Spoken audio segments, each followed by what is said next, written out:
What's up, guys? Hello, and welcome to Fight Picks with the Pros. My name is Garrett Marchesano, and today we're going to review 4 fights on the upcoming UFC 264 pay-per-view event featuring Dustin the Diamond Poirier versus Conor the Notorious McGregor in the main event. Today, I'm joined by, as always, Season 18 Ultimate Fighter champion, Kris Holds It Down Holdsworth. Yes, sir. Let's go! Introducing Fight Picks with the Pros, brought to you by FanDuel. All right. First fight we have up here is Sugar Sean O'Malley coming in as the heaviest favorite on the card at minus 900 versus Kris Mountiho. Mountiho? Is this a replacement fight or what? At plus 590. So Luis Smolka is out of the bout. What happened? And I don't know the exact reason. He had an injury in camp. And they were looking for a late-minute replacement. All these guys spoke up, a lot of great fighters. I thought it was going to be Ricky Simone at one point and a few other guys. They ended up bringing this guy in who is not on the UFC roster. He's 9-4. He lost his last 2 out of 4. Oh, yeah. Perfect. Hey, let's bring somebody in so Sugar Sean can get another KO. Yeah. So, of course, that's what, we had this debate last time reviewing the fight. Is he getting tuna cans? Smolka was, he has some BJJ behind him. He has decent striking. He comes to fight. Yeah. He has a lot of experience. I was hoping they were going to book someone on the UFC roster. So this is a little last minute, but it's obviously a huge favorite towards Sean O'Malley. He's the biggest favorite on the card. That's for a reason. And, it is definitely a build-up fight. But let's quickly go over as we do. We got Sugar Sean O'Malley, 13-1, 9 TKOs, 1 sub. He's coming off that big win against Thomas Almeida, TKO victory. His striking looked clean. We all know he had some ankle problems. That's how he got TKO'd by Marlon Vera. He had some ankle problems in the previous fight. He even stumbled in the fight against Almeida with his ankle. So it seems to be a problem in every single one of his fights. So hopefully he fixed that. But he won his last 4 out of 5. He has 8 first-round finishes. We know he's the guy with the swag. He's got the KO power.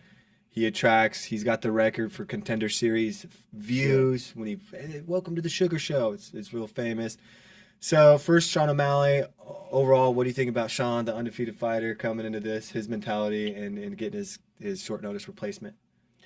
Yeah, it's great. He's got a short notice replacement, and he's got a 4-inch reach advantage. This guy's coming off of 2 losses. He's coming off of 2 wins. Oh, 2 wins. Previous, sorry, he lost 2. So he lost 2.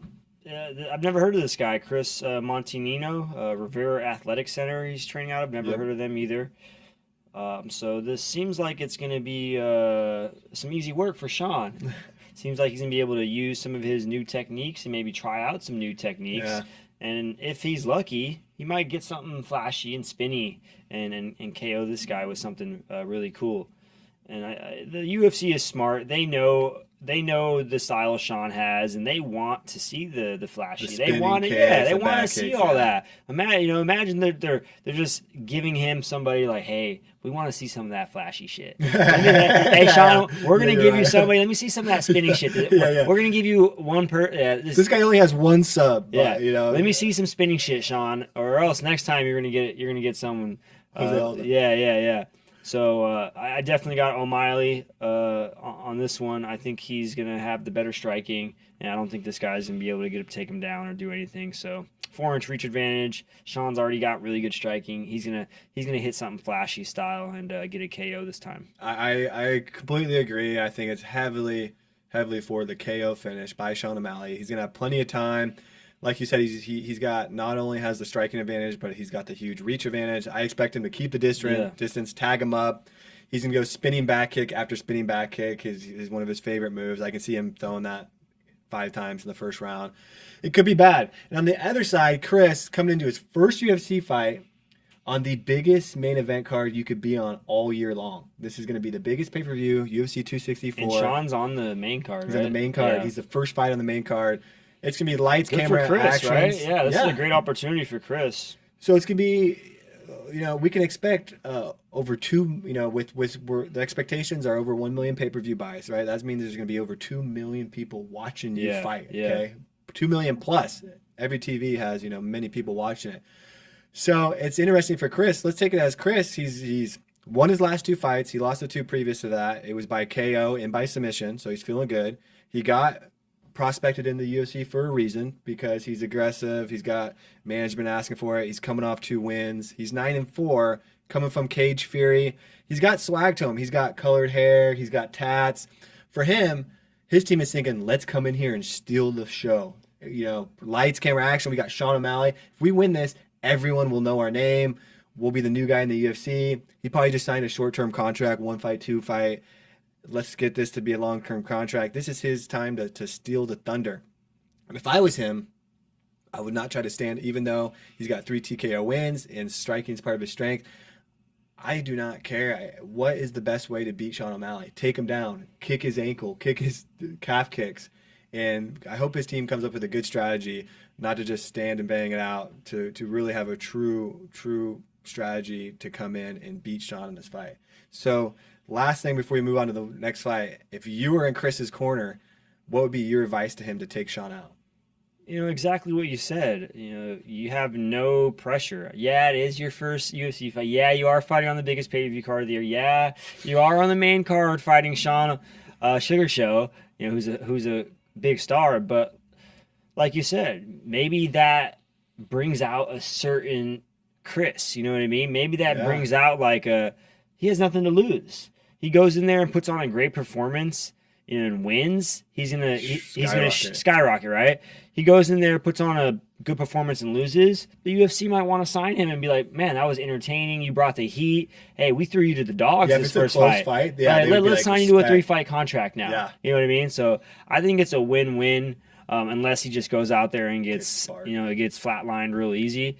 But if he puts on a great performance, I think he'll get signed, and there's always a possibility to win too. So I think that he has that for him. Yeah, I think you're right. He has a lot of opportunity to win fans. If he just staggers Sean and loses by decision or barely gets subbed, I think I completely agree. The only way this goes really south for him is if he gets KO'd, because he'll instantly be cut. And it wouldn't look good. That would be a highlight. He'd be like, "Thanks, dude. Forever. See you later." Yeah, Sean would be like, "Thanks for the highlight reel." Go win a couple more fights. Like, you're 9-5 now, which doesn't really look good. Yeah, tough one. So at the end of the day, we're both going Sean O'Malley. It looks like we're both going Sean O'Malley by KO win. But in the back of my mind, a little bit in my heart, I'll be rooting for Kris a little bit to make it a show. Yeah. All right, let's jump on to the next fight. We got Tai Bam Bam Tuivasa coming in as the -144 favorite against Greg Hardy, coming in as a +120 dog. So this is going to be a great matchup. You got 2 power heavy hitters that bring it all. A lot of first round finishes between these 2 guys. Tai Tuivasa has 11 wins. 10 of them are by TKO. On the other side, Greg Hardy has 7 wins. 6 of them by TKO. So we all know what's going to happen in this fight. Both of these guys have one of the most ridiculous haymakers in the entire sport, which means with one heavy punch, they can put any guy away at any time, and they love to throw their big overhand right shots. So you're going to see that from both guys. Starting out with Tai Tuivasa, the guy that likes to drink beer out of his dirty, smelly shoe. Baby. This guy is crazy. He'll drink it out of his shoe, the other guy's shoe. He does it after every fight. It's a little disgusting, but he comes with the power. He's coming off of 2 straight wins, and this guy is always fun to watch. So first reaction, what do you think about Tai? I just think the shoey. No, I think he's got he's 5-3 in the UFC. He's got 8 fights, so he's experienced for one. He's not the biggest heavyweight from what I remember, but he's got crazy KO power, and he throws heavy with every strike. Yeah. If I can remember, he was throwing a lot of leg kicks his last fight. Like, he's really heavy leg kicks and big hooks. But you got Greg Hardy, who's a 5-inch reach advantage, who's a former Pro Bowl defensive end. Yeah. So he's like a huge dude. But as we talked about before, Hardy has always had trouble with putting everything together. And we mean by putting everything together, putting the strikes, putting the grappling, putting the conditioning.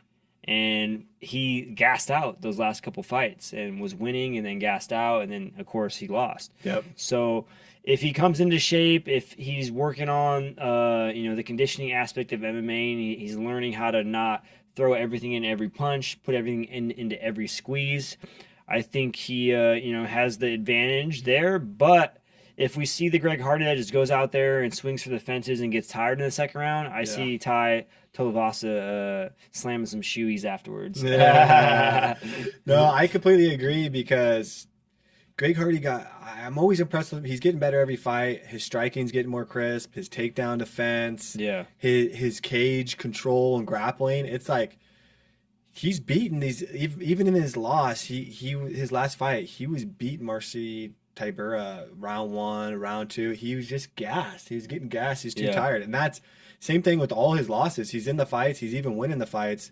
He just gets gassed out. So the thing you like to believe is that they know this is a problem again and again, and the camp has to say, "Hey, we need to work on your cardio. We can't have this heavy." He admitted that he heavily cuts down to make weight at heavyweight, which is 265 pounds. That's Hardy, So, right? Yeah. Yeah, he's closer to 300 pounds now. If he started lightening it up, ahead of camp and was in camp at like 280, 285, and then when he cut, it was a less of a burden on him.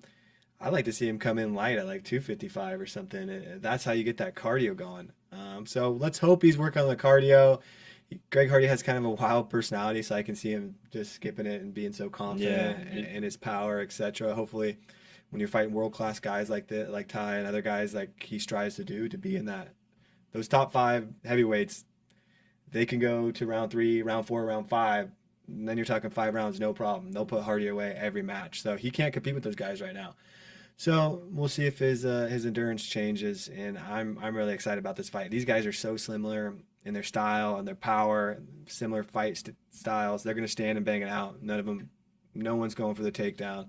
So at the end of the day, Kris, how do you see this fight playing out? With Ty being the slight favorite coming this fight, pretty interesting, and both of the lowest lines are by KO. But I like that plus 310 for Hardy to get the KO. Looks like the odds makers think more likely on Ty side at plus 155. More of the money's going that way. Yeah, Greg needs to definitely slow down in that first round, not come out too crazy, and you start picking his shots, using that 5-inch reach advantage to his advantage. Like staying on the outside, not looking to wing them too hard.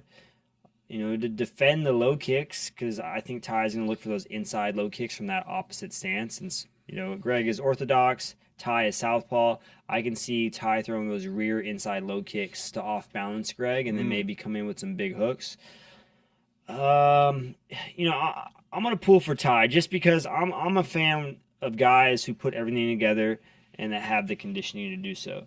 Yeah. If you haven't shown me in previous fights that you can go past the second round, like I just can't bet on that. You know what I mean? Yeah. Like the only chance you have is to finish somebody in the first round, and if he gets past the first round, like I just can't bet on people like that. So I got Ty. I think Ty might even finish Greg Hardy. Like once he gasses him out a little bit, maybe even in the second, third round, like I see Ty getting on top and working some ground and pound. TKO finish. Yeah. Why Hardy's gasping for air on the ground. Yeah. All right, I think that's a good pick. I think that's definitely the more likely and what the general population is thinking too, looking at the lines. But I'm gonna go with my guy Greg Hardy. I'm a fan. Watched him on the Panthers. Okay, I was rooting for his career here, even though he's had some ups and downs. Like I said last time when I pick him, I'm hoping that he worked on that cardio in camp and we see him, what was it? He brought the inhaler in the cage and was hitting the inhaler 3 fights ago. That was wild. But let's see him get some good cardio. I like that he's a powerful guy, 6 TKOs, and because they're giving that line at plus 310 for a KO win, I'm going Greg Hardy by KO. So we'll see what happens. Yeah. All right, we're jumping on to the next fight, co-main event of the evening. Nice. We've got Gilbert Burns coming in as the plus 142 dog against Steven Wonderboy Thompson coming in as a minus 172 favorite. So these lines have spread out a little bit, getting closer and closer to the fight for Wonderboy Thompson to be the heavier favorite. So I don't know if that's they're seeing Wonderboy come in shape, or as they're breaking down the fight, they see some holes. But this is set up to be a great matchup. Gilbert Burns has started off 19-4. He's a big contender, number 2 in that welterweight divisions. We all know fought Kamaru Usman, was one punch away from being the champ, had him staggered. Yeah. That was just in February. He's a great fighter, 12-4 in the UFC. We know he's we just talked about him a little bit as the BJJ ace, and his stand-up game just keeps getting better and better and better. So starting with Gilbert Burns, what do you think about him coming into this fight? This seems like a number one contender bout. The one who wins this is going to be right up there with a chance for the title shot next. So on Gilbert's side, what do you think about his all-around game and his approach coming in to fight Wonderboy? I've been loving me some Gilbert Burns. He's constantly improving. You know, coming from a jiu-jitsu background, I watched him coming up in the ranks, and you know, he was always like a belt or two ahead of me. But you know, I watched him. He was winning worlds. He was winning a bunch of big grappling tournaments at the time. And I was like, man, this guy's really good. So when I saw him make the transition to MMA, I was like, oh man, he's got the kind of style for MMA. You know, that kind of like pit bull, bulldog style of just coming forward, real hard pressure. And then when he started training with Sanford and Henry Hooft, he started putting everything together, and his striking was looking better and better. And he's continuing to grow as a mixed martial artist, and he's fighting the top guys in the world. He's had title shots already. He's beaten some of the best guys. And, you know, I'm interested to see if he can figure out the Thompson puzzle. I saw that Gilbert was training with Raymond Daniels. Yep. And Raymond, I did see that. Yeah, Raymond was training with us for a while, and he's got that karate style, the same kind of style that Wonderboy has. Yep. So, and Raymond said, you know, Gilbert's been picking it up, so I'm sure he's gonna have some tricks and figure out some things. But I think Steven and Raymond have different styles. Like they have different like karate styles. But Raymond's gonna try to emulate Steven. Yeah. He was just trying to be a body to emulate. So what is he saying so for him? So he's gonna do this Wonderboy stance, and they're gonna do some light sparring together. And so is he trying to is Raymond Daniels trying to show Gilbert Burns some, like, here's a feint to help you get on the inside on Wonderboy. Here's a so pretty much what happens there is like he'll help him out with that stuff. Yeah. He'll try to emulate the person's fighting style as much as possible. I'm sure Gilbert paid him to come down and like, hey, let's do this. But you know, he's probably given some pointers too, how to close the distance, how to take away certain weapons of Wonderboy, and you know, all that good stuff. Yeah, no, I think that was a good call. Okay, so on the other side, we have Stephen Wonderboy Thompson, 16-4, 7 TKOs. We know his style. He's the karate style on the outside. You know, 4-inch reach advantage. He already uses his reach to his advantage so well with that karate style stance, and he's got so much length with that front jab and that front quick calf kick he has. So we know that's going to be his style. He's coming off 2 straight wins against Luque and Jeff Neal, both some great fighters. So he's a hard puzzle to figure out, Stephen Wonderboy Thompson, and I like the Raymond Daniels comparison. I like him bringing him into camp where Gilbert, you know, knows he's got to figure out this karate style stance. So on the other side, if you're Stephen Wonderboy Thompson coming in with a guy like Gilbert Burns, who is dangerous on the feet, you don't want him to take you down. What's going to be kind of your strategy coming in from Stephen Wonderboy's camp when you're fighting Burns? Definitely using that in and out footwork that he's so good at. You know, he's hard to put your hands on him. You know, he's good at using both stances. He's good at that in and out, the shuffle step, and he's got a 4-inch reach advantage as well. So not only is his footwork really good, he's got the reach advantage on Gilbert. So I think what he needs to do is play the pop out game, the in and out game, start working on Gilbert's timing. And just working on those shots, popping out to that left, popping out to the right, and just changing those angles like he does really good, and looking for those straight punches, those straight kicks, looking for those opportunities. And of course, we know Gilbert's going to try to close the distance. I don't think, even though Gilbert's striking and he's not going to be scared to strike with Wonderboy, I just feel like it's not the best game plan. Yeah. You know, you don't want to get touched at the end or just let Wonderboy play that dance game and just outpoint you for 5 rounds. Yeah. Or no, is this going to be three rounds? Yeah. So definitely you don't want him to outpoint you since it's a shorter fight. Yeah. You know, just kind of move and outpoint you. Even if you feel like he's not landing the hardest shots, like the judges, they just see him adding up, right? So I think he needs to play that game, not let Gilbert get his hands on him, really work off that back foot, those shuffle steps, and I think that's the key to winning. Yeah, no, I like those strategies from both sides. I think Burns, close the distance, get in there, grapple with Wonderboy. He's probably the stronger guy. Get him on the fence and work that a little bit. We know Burns should have the advantage there. So this is a definitely interesting fight. I'll kick this one off this time. I'm going to go Stephen Wonderboy Thompson on this one. Since it is a 3-round bout, Stephen Wonderboy is looking good. He showed him pre-camp and after camp what his body looked like. He's already a lean guy, but he's got shredded. He's looking like he's in great shape. He's confident. He wants to get a shot at the title again. Coming off a couple wins. Burns is coming off a loss, even though it was to the champ. So I'm going Stephen Wonderboy Thompson by decision. I think he's going to keep him on the outside. He's going to touch him up a little bit. I think there'll be a scary moment where Burns takes him down or lands a big punch. But at the end of the day, I think Wonderboy's going to keep the distance with that range and point him out and get that decision win. Kris, who you got? I like that pick, but I'm going to go with Gilbert Burns. I think Burns is going to find his way in, and he's going to touch and rock Steven and either end up finishing him on the ground on top with after he rocks him, finish him with ground and pound, or I can see him rocking him and getting to his back and choking him out. Yeah, I can see the submission. So officially, are you going TKO or submission?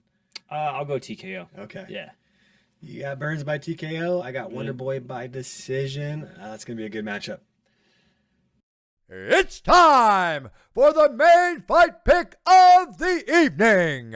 All right. For the main event, UFC 264, we got Dustin the Diamond Poirier. We've been talking about this fight a lot. Coming in as the minus 104 underdog. These lines will be shifting against Conor the Notorious McGregor. Coming in as the minus 115 favorite. So this is the trilogy fight. The big feud in the UFC. One of the biggest trilogies of all time. We know 2015, Conor McGregor knocked out Dustin Poirier. Epic fight when Conor McGregor made his rise in the featherweight division. And then after that at 155, just January this year, Dustin comes back, KOs Conor McGregor. Quick turnaround, a lot of shit talking in between. $500,000 donation goes here. It doesn't. It goes there. They look like they were going to be best friends after the last fight, but after Conor got KO'd, it quickly turned around. Now they got this epic shit talk. Conor's family staying home. Daddy's got to go take a man out, is what he said. He's telling Dustin, don't be a dusty bitch and go for my legs. Trash talk back and forth. And so this is what we wanted to see. This is what we wanted to see in Abu Dhabi. This is the true entertainment. This isn't nice guy comeback. I see that Conor was going to take that different path. And if you beat Dustin at the time, he was going to stay being the good guy Conor, this and that, which is all good. I get it. He made $180 million last year. He could be the good guy now. But now, after he got KO'd, it's back to the bad guy, and it's back to the shit talk. The press conference is going to be unreal, and this is a trilogy fight for all the marbles. More money, more notoriety, and it looks like this winner is going to become the #1 contender in the lightweight division. So, starting out with Dustin Poirier, coming off a nasty TKO win over Conor. I'm surprised he doesn't talk more trash about that. He's 17-6. Only losses are to the best guys around. Khabib, Michael Johnson, a few guys didn't, and McGregor, like we said, previous fight, and Cub Swanson. So, but he's been on an incredible run, and we know his strategy last time, those low calf kicks. I love how he feinted the double leg takedown and like let it go. It was just to trick him up. So, starting with Dustin, what do you think? A little bit overview of his last fight, what made him successful, and what strategy is he going to bring into this one? You know, I think Dustin's just constantly improving, and he's not one of those fighters that just stays stagnant and just wants to work on what they're good at. I think he knows to be a true mixed martial artist, you have to continue to evolve and get better at every aspect of mixed martial arts. Wrestling, boxing, kickboxing, cage work, wall work. You know, there's so much conditioning. There's so much you need to work on. And, you know, I don't think he ever let the fame and money get to him. You know, unlike some, I'm not saying Conor has, but, you know, there's speculation that, you know, the fame and money maybe got to Conor and he got a little lazy with some camps. I'm not saying he did, but, you know, some people thought that. So I'm just saying what I've read in the media. I would agree with that. Or whatever. We can give our opinion. Yeah. I completely agree. When I was there, he was getting chauffeured back and forth in 2 Rolls Royces. Yeah. You know, one for his family, one for him. He came off a yacht to the place.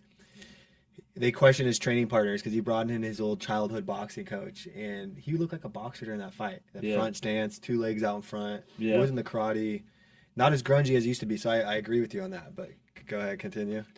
Yeah, so I don't think Dustin ever changed, and he's constantly evolving, and he's learning from his mistakes. He learned from that first fight. He's probably watched Conor and broke him down a ton, and saw some holes that they can expose. Yeah. And the coaches that Poirier trains with, Mike Brown, all those other coaches, they're great and former champions themselves, and they know how to put together good game plans.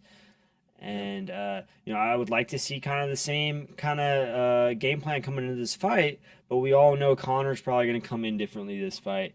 I don't think he's going to come in with that boxing stance this time. I think he's going to come in with that shuffle stance, that in and out stance that he normally does. For one, because he doesn't want to get kicked again. Yeah. For two, he knows Dustin has at any point in that first round can shoot him for a takedown like he did, remember? Yep. And so he's going to work that in and out, for one, not to be planning to get taken down, not to be planning to get that calf kick, and he's going to work his shot. I think he works his shots really good. His range is one of the best in the sport.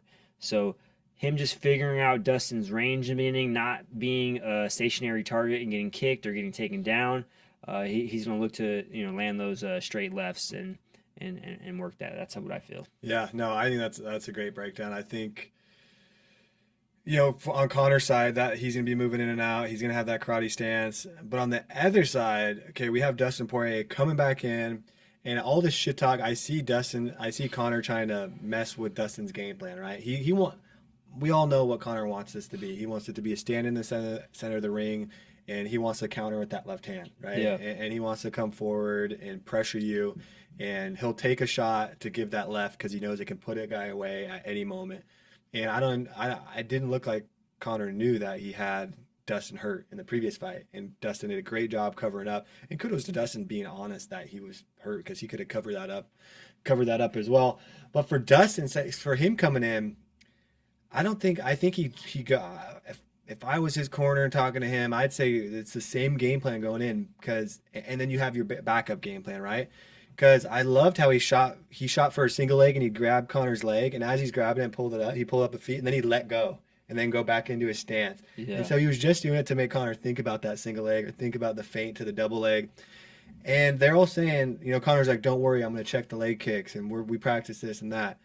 Okay, you say you're going to check the leg kicks and those calf kicks, but let's see you check them. I hope Dustin comes in there and throws those right again, because Conor likes to stay heavy on his feet because he wants to throw those big, powerful hooks and straights, right? Yeah. Is he going to come out in that light karate stance, and maybe he's light on his front foot to check the kicks? So. I think that's what he's probably going to do. But we all assume that. Let's make him do it and make him check like 3 or 4 of them before you stop throwing them and go into a different strategy. Yeah. So on Dustin's side, if you're going in, are you coming in with those leg kicks again? Are you feinting the double legs again?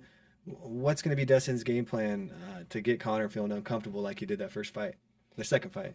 For sure. I think he's going to want to feint a little bit more. Maybe not throw them right off the bat unless he just is really confident and sees it. Yeah. Because I think Conor is going to be ready for it in the beginning. So I think the feints, just feigning those low kicks in the beginning, feigning the takedowns, those level changes, and then having Conor get comfortable. Yeah. And then start firing them off once those feints start working in the beginning of the round. Then they're going to start paying off in those later rounds. Once he starts biting on those feints, they're like small little deposits. Yeah. Small little here, and you make those cash outs in those later rounds. When those legs start getting a little bit tired and he's planted and those kicks start landing. Yeah, I agree. So then in the later rounds, he's going to feint and could open up something else. Mm-hmm. So we all know this is a 5-round bout, main event. So looking at some props here, it looks like all the money is going towards a KO finish on either side. So a lot of the money is going towards either Dustin repeating and getting a KO finish. Right now it's at plus 195, which is still good money. And on Conor's side, it's plus 125. So they think it's even more likely that Conor gets the KO finish.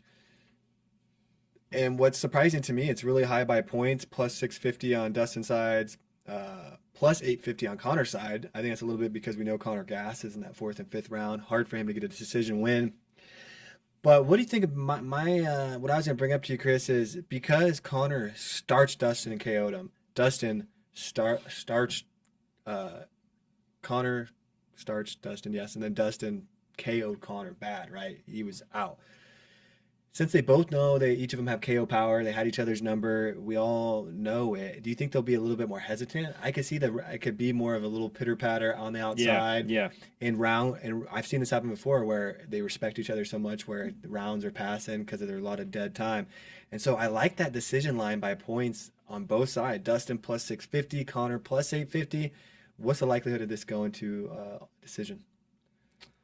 I don't think it's very likely. I No. think both of them Want to are finish? they want to finish, and they're both really good finishers. So when you got two guys that are really good finishers and they know how, yeah, I just think it's Yeah, gonna get finished, you know. But I wouldn't be surprised if they both gave one hell of a fight and it was super close Yeah. and it went to decision. Like I can see that. give the fans just a 5-round war. Yeah. You know, because we both know both of those guys are they're up for it. Yeah. They both can put on a 5-round war, Yeah. and they've both done it before. So I can see that, but I just feel like both of them. It's gonna be a finish. Yeah, I'm just feeling it. I know the odds for a finish, not finish, are just astronomical. It's lining up for that. All the Yeah. previous numbers are there. What do you think about this? The other sneaky prop I like is Dustin is plus 750 by sub. He has 7 subs on his record. He's got that Thug Jitsu background. Of course, we know him for his 13 TKOs. But Conor, when he's hurt, he's a little scrappy. He's hurt. He can still throw some punches. And of course, you're a wrestler now. He shoots for Yeah. the takedown when he's hurt. We saw him do it on Nate a couple times. We saw him do it on Habib. So he shoots out of desperation, right? Because he's too tired to keep throwing punches. I like that prop at 750. I possibly might go there because I like Dustin hurting Conor and then choking him. And Conor goes for the takedown. I think he's got the advantage on the ground. I could see Dustin then choking him out. And Dustin has a really good guillotine. Yeah. You remember the guillotine he had on Habib? Yes, Like, that was close. Yeah, I thought it was gonna finish him, but like he didn't. But I think if he gets Conor in that same guillotine, especially It's if done. Conor's rocked, it's a done. It's a dunner. Yeah, so you think you can see Oh yeah. Dustin staggering him and getting Oh the yeah. guillotine finish? Oh yeah. There's a lot of ways I can see this fight playing out, right? There's a lot of ways. Yeah, so now let's come down to it.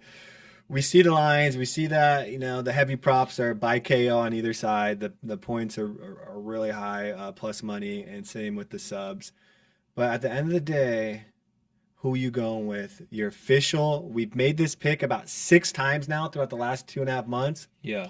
We've gone back and forth a couple times on method of victory and who we think. I'm going to let you go first, Kris. Pick your winner and method of victory for main event, UFC 264. I got Dustin Diamond Poirier. Wow. I got Dustin. Yeah. Even though I feel like Conor is gonna bring a little bit more Conor-esque to this fight. Yeah. So like he's a little bit more mentally focused. The trash talk, everything. I'm just riding on that Poirier train right now. I feel like he is constantly improving. He doesn't mess around with all the drama and bullshit that some of these other fighters like to do. So I'm calling a second round TKO by Dustin Diamond Poirier. Wow, a repeat. Okay. Second round TKO. It's a good call. I'm going to go with on this one Dustin the Diamond Poirier. I was going to go against you. I thought you might go McGregor, but I picked McGregor a couple times leading up to this fight. It's tempting to go for that early KO by McGregor. He's going to be coming out for it. But I think Dustin's going to be looking for that early TKO. I think they're going to be really weary in that first round, beginning of second, because we know that's where Conor has most of his power. He's got a ton of first-round KOs, first-round finishes. And you have to be honest, fan of him or not, he's got one of the most deadly left-hand KO strikes that we've ever seen, right? But I think it's going to play out. I think the feints are going to add up. I think it's going to be a close fight. But I think you're going to see Dustin get a few takedowns, round 3, round 4. I think he might even stagger him. He might even get staggered, Dustin. Dustin could take a freaking shot. And at the end of the round, at the end of the day, I think Conor's going to be hesitant on some shots, doesn't want to get taken out, stay on the outside. And we're going to see round by round, it's going to go by. And at the end of the day, it's going to finish by points, Dustin Poirier. So that I'm going for that plus 650 odds. I think Dustin Poirier gets the win by decision because I think the takedowns, cage control, I think he might even have some ground control is going to add up and he'll get the official win. I like that. Yeah, I like that. So official picks for the main event, You're going Dustin Poirier by TKO. I'm going Dustin Poirier by decision. Before we wrap it up here, let's officially put in our parlay of the week as well. Since we're both going Dustin Poirier, let's start it off with Dustin Poirier, straight money line to win the fight. And let's add 2 more to this. So we can go Dustin and other ones on this card. We got Sean. We go Sean's. That's Yeah, the guarantee. and then I got Gilbert. Gilbert. Okay, do I? Ooh, that's a tough one. Gilbert. Yeah, let's go straight on. Well, this is going to be a straight money line parlay. So let's say for our parlay, we're going Dustin Poirier to win, Gilbert Burns to win, and Sean O'Malley to get a KO win. Yes, sir. So that'll boost it since he's such a heavy favorite. So that's our parlay, those 3 fights. Thanks everyone for watching Fight Picks with the Pros. I hope this helped you a little bit making your picks. Jump over to FanDuel.com to make your official picks. We'll see you guys next time, and look out UFC 264. We can't wait to watch it. Thanks, guys. Thank you. Hello, everyone. Bruce Buffer here. Thank you for watching the MMA Surge YouTube channel. We hope you enjoyed this video. Don't forget to subscribe and get notified when we upload next.